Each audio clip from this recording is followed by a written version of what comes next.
Good morning, students. Welcome back. Hope you will be fine and healthy. Let's continue chapter first, challenges to nation building. यानी कि एक राष्ट्र निर्माण की चुनौतियां. As you know that this is chapter from Indian politics, class 12. Indian politics से रहेगा ये चैप्टर आपका. Challenges to nation building यानी कि राष्ट्र निर्माण की चुनौतियां. As you know that India got freedom in 1947. यहीं से जर्नी स्टार्ट होती है हमारे राष्ट्र निर्माण की. 1947 में जब इंडिया को इंडिपेंडेंट मिली, after independent that India have to be face challenges. There are mainly 3 challenges that we have to be discussing in this topic. Challenges to nation building. एक राष्ट्र निर्माण की जो चुनौतियां थी, इंडिया को इंडिपेंडेंट मिली 1947 में. आफ्टर इंडिपेंडेंट के बाद हमने अपने एक राष्ट्र का निर्माण कैसे किया, नेशनल बिल्डिंग हमने कैसे की, अपने नेशन को कैसे बनाया, राष्ट्र निर्माण के सामने कौन कौन सी and 3 challenges that we have to be continue here. About all of these challenges, India got freedom 1947. India को 1947 में freedom मिली. This chapter starting from the speech given by Pandit Nehru ji. Given by Pandit Nehru ji.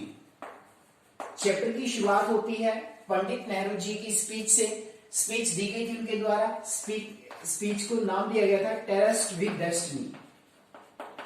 टेरेस्ट with destiny. Tryst with destiny के नाम से ये speech दी गई थी पंडित नेहरू जी के द्वारा. That is very famous speech. According to this speech that the British India, अगर हम बात करें इंडिपेंडेंस से पहले जो इंडिया था उसे हम लोग नाम देते थे British India. British India divided into 2 independent state. The first is India, the second is Pakistan. यानी कि आजादी के बाद हम कंप्लीटली बात करें जो ब्रिटिश इंडिया है वो 2 स्टेट्स में बटा. The first is India and the second is Pakistan. जो पहला स्टेट है वो इंडिया, एक राज्य इंडिया बना और दूसरा राज्य कौन सा बना, पाकिस्तान बना. यानी कि जैसे ही इंडिपेंडेंट मिली इंडिया को तो ब्रिटिश इंडिया को जो माउंटबेटन योजना थी, माउंटबेटन प्लान के अकॉर्डिंग यानी कि ब्रिटिश इंडिया को 2 स्टेट्स में बांट दिया गया, India and Pakistan. As you know that Britisher always follow policy divide and rule policy. फूट डालो राज करो की नीति उन्होंने हमेशा अपनाई. जाते जाते भी कहीं ना कहीं जो ब्रिटिश ईस्ट इंडिया कंपनी थी या ब्रिटिश थे उन्होंने इंडिया को 2 पार्ट्स में तोड़ दिया. One is India and second is Pakistan. 2 राष्ट्र बने. अब जो राष्ट्र निर्माण था, नेशन बिल्डिंग थी, नेशन बिल्डिंग के सामने हमारे सामने काफी सारे चैलेंज आए. अगर हम डिवाइडेशन की बात करें, अगर हम पार्टीशन की बात करें, इंडिया के पार्टीशन की बात करते हैं हम लोग, तो इंडिया का जो पार्टीशन किया गया था, partition of India. Partition of India. Partition of India किसके बेस पर हुआ, रिलीजन के बेस पर. रिलीजन यानी कि हम लोग धर्म के नाम पर बटे. रिलीजन के नाम पर हमारा पार्टीशन किया गया, Hindus and Muslim. As you know that there are mainly 2 community. Here we have to be given a theory that name is 2 nation theory. एक सिद्धांत दिया गया इसके लिए जिसे हम लोग 2 nation theory के नाम से जानते हैं. 2 nation theory, द्विराष्ट्र सिद्धांत. यही थ्योरी रिस्पॉन्सिबल मानी जाती है इंडिया और पाकिस्तान. जो ब्रिटिश इंडिया था यानी कि इंडिपेंडेंट के बाद जो इंडिया और पाकिस्तान जो नए स्टेट्स बने, ये थ्योरी थी 2 nation theory. As you know that the Muslim party, Muslim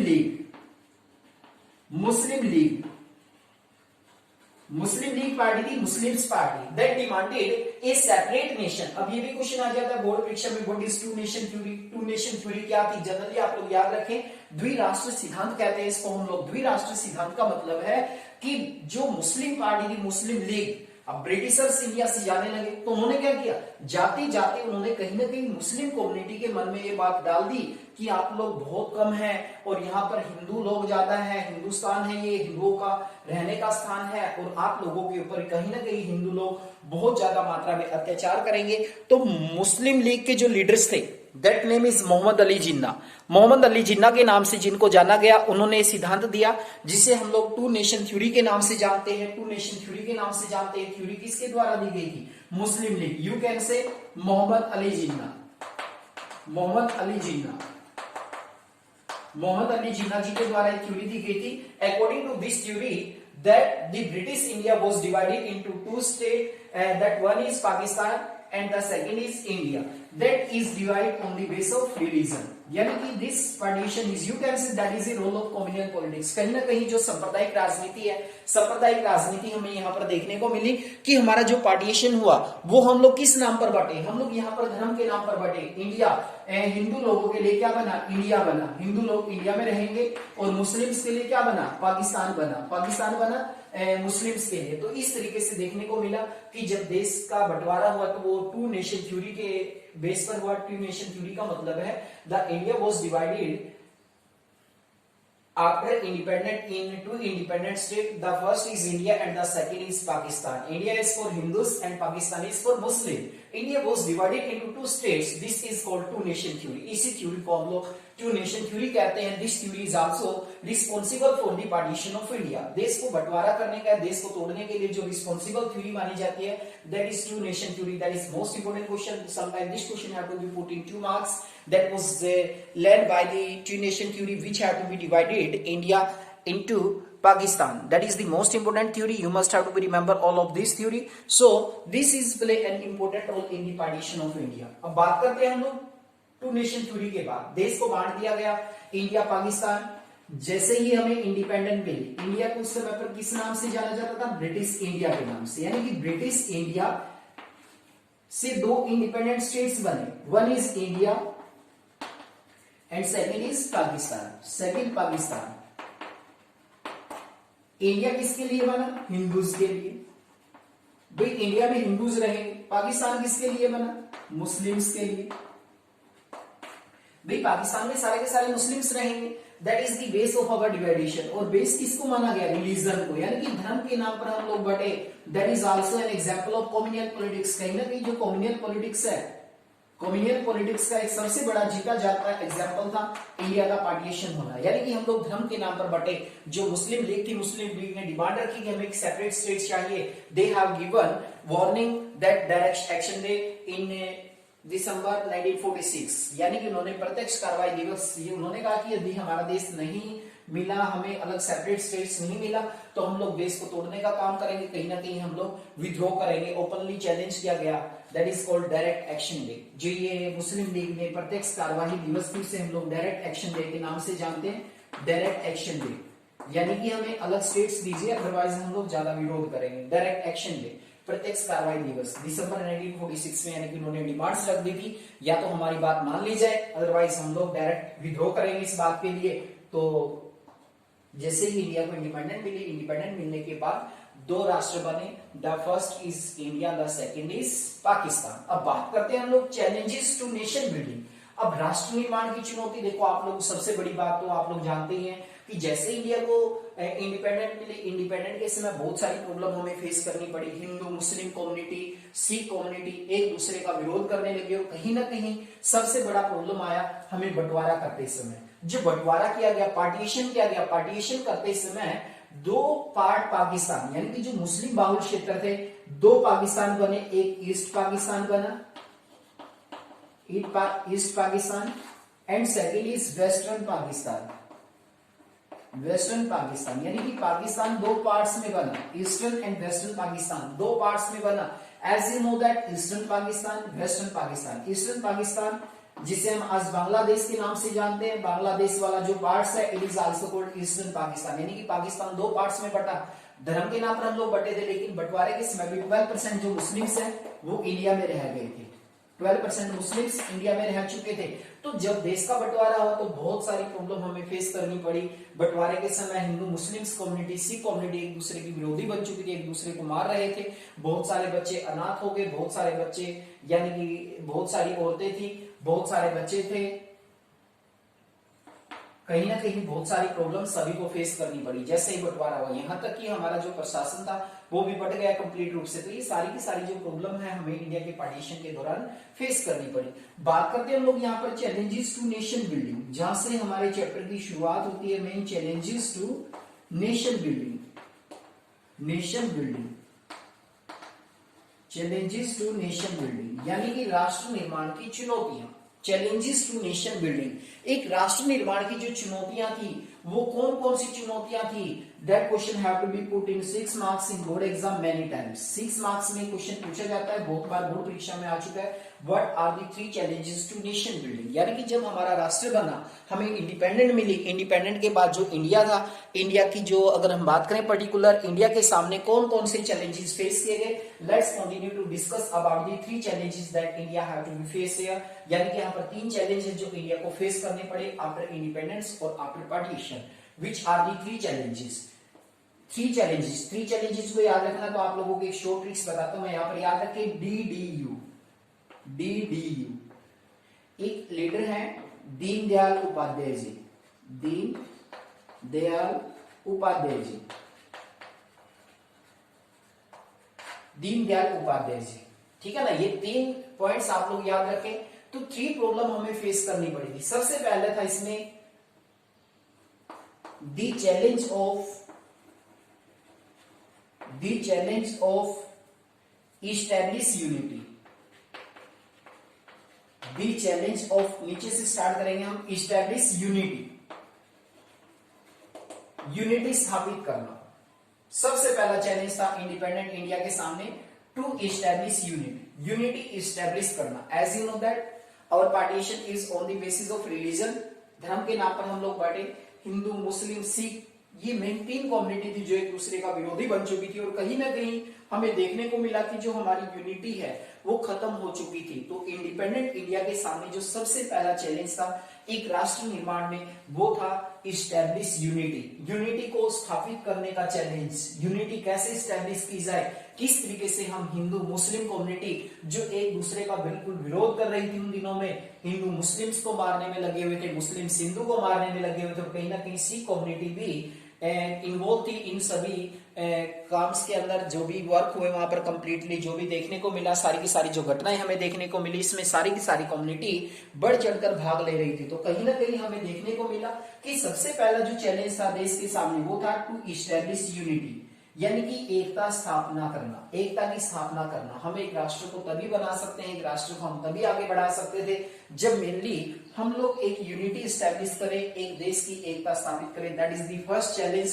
you must have to be remember all of the challenge. This is most important question, क्योंकि चैप्टर का नाम ही क्या है, चैलेंजेस टू नेशन बिल्डिंग, राष्ट्र निर्माण की चुनौतियां.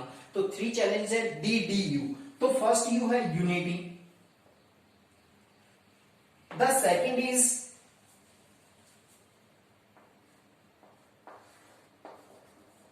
challenge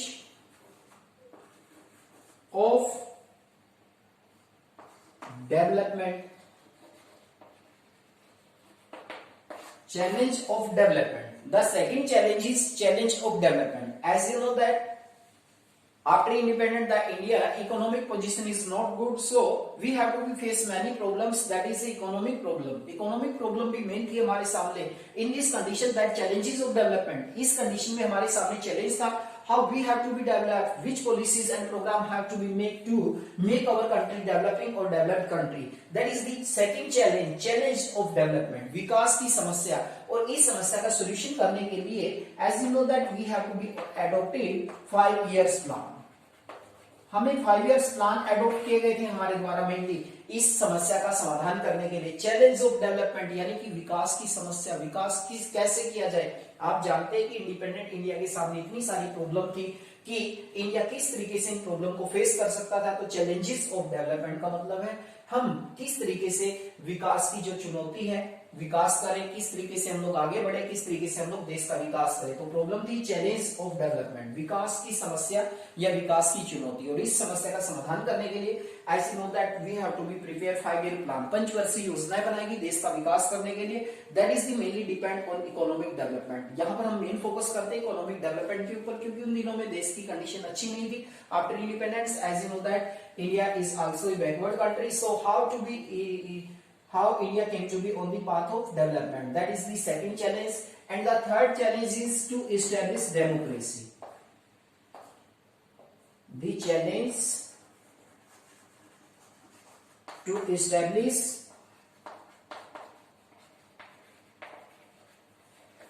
democracy. To establish democracy. As you know that India had to face a long time in colonial period. Colonial period में इंडिया रहा बहुत लंबे समय तक. British had to be ruled more than 300 years. They have to be ruled. They have to be exploited Indian people. Indian people को after independence that India choose democratic government. Independent के बाद हमने चुना डेमोक्रेटिक गवर्नमेंट को. तो लोकतंत्र की स्थापना कैसे की जाए, डेमोक्रेसी को कैसे हम लोग स्टैब्लिश करें, दैट इज द थर्ड और main challenge. As you know that India face colonial period and we are exploited by the Britishers, so we have to be adopted democracy. Democracy को adopt किया गया. As you know that democracy means rule of people. In democratic government, people have to be given to the people. People को prefer किया जाता है. The given importance to the people. So democratic government is better than other form of government. So we have to be challenged to establish democracy. लोकतंत्र की स्थापना करना. लोकतंत्र की स्थापना करने के लिए we have to be conduct general election. We have also conduct election commission of India conduct किया गया. Sukumar Sen was appointed. We have also prepare the voter list. After that the political party to part in the election and that we have to be adopted democratic system. That is the main system. That is the main challenge of a democracy. So you must have to be 3 words. DDU, Deen Dayal Upadhyay ji. U से बनेगा unity, challenge of unity. The second is development, challenge of development, and third is challenge to establish democracy, यानी कि लोकतंत्र की स्थापना करने का challenge. These are the mainly 3 challenges that India have to be face. India को जो face करने पड़े 3 चैलेंज थे इंडिया के सामने. This is the most important question. This question have to be put in 6 marks in many times in board exam. The challenge of establish unity, the challenge of development, the challenge to establish democracy. Democracy की स्थापना करना. These are the mainly 3 challenges that India have to be faced here. So that is most important topic about the challenge of a nation building. Chapter का नाम भी आप लोग जानते हैं, challenge to nation building. राष्ट्र का निर्माण करना है, राष्ट्र निर्माण की चुनौतियां. तो यहीं से हमारे चैप्टर की शुरुआत होती है. 1947 के बाद जर्नी स्टार्ट हो जाती है हमारे चैलेंज की. कहीं ना कहीं जो चैप्टर की शुरुआत होती है पंडित नेहरू जी के. This question have to be put in 1 marks. Pandit Nehru ji ने जो स्पीच डिलीवर की थी, what was this name, tryst destiny के नाम से इसको जाना गया. And the next question is British India was divided into 2 parts. The one is India and the second is Pakistan. This partition is also on the basis of religion. That is also an example of communal politics. The next is what is two nation theory. Two nation theory क्या है, द्विराष्ट्र सिद्धांत क्या है. Muslim League, or you can say the leader of Muslim League, Muhammad Ali Jinnah, demanded a separate states for Muslim, so that they have to be make their separate community from Hindus. So that is two nation theory के नाम से जाना गया, इसे द्विराष्ट्र सिद्धांत के नाम से जाना गया. According to this theory, that British India was divided into 2 states. The first is India for Hindu, and Pakistan is for Muslim. But that you have seen that 12% Muslim have to be living in India after the partition of India. और सबसे बड़ा challenge face किया गया बंटवारे के समय. अब जो पाकिस्तान बना वो 2 पार्ट्स में बना. ईस्ट में eastern Pakistan, at present in Bangladesh. Western Pakistan के नाम से 2 पार्ट्स में डिवाइड हुआ. तो इस तरीके से हमें चैलेंज फेस करने पड़े. There are mainly 3 challenge that we have to be explain in detail. That is the most important question. This question have to be put in board exam many times. So students, be careful about this chapter, challenge to nation building. This chapter have to be completed in classroom. So that is the main or basic questions that is related to this chapter. So I have to be discuss about this.